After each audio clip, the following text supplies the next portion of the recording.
mi alıp küçüğü mü alayım? Küçüğünü. Ben ikisini bir buldum. Küçük demek için 5 metre kayıt vardır. Bırak. Yavuz abi buzdolabı var mı ya demekte?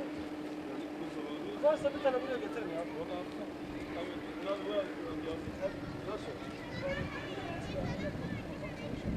İnşallah var istemeyiz. Çünkü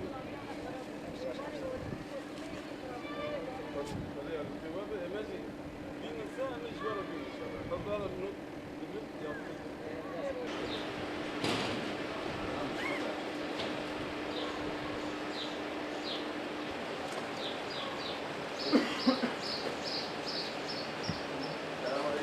Hemen abi biz yapalım.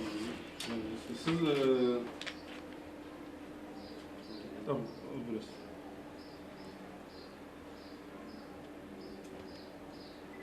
Sen ne kasasıydın abi? Tümür var parsatta.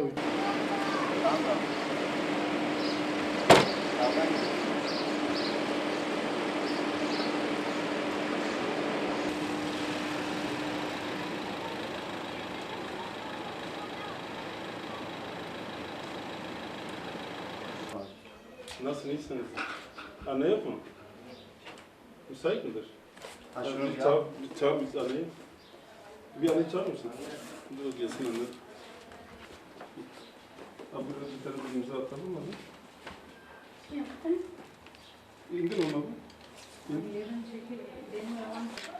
Biz de yani onlar da rahat etsin yani. Ondandır abla, yoksa bizim öyle bir şeyimiz yok. Biz sonuçta yardım ediyoruz. Tamam. Tamam. Ben Hakan Özdağ İlber Gönüllüsü olarak Avrupa'dan geldim. Kardeş derneğimiz olan Umut Kapsı'yla beraber bugün elimizde liste olan yardıma muhtaç ailelere yardımlarımızı dağıttık. Son paketi de 5 dakika sonra dağıtacağız. Ondan sonra bugünkü görevimiz bitecek. Emeği geçen bütün arkadaşlardan Allah razı olsun. Bursa'da yaptığı bu faaliyetlerden dolayı. Malumuz biz de İHA Ebrar olarak Avrupa'da görev yapan bir yardım derneği.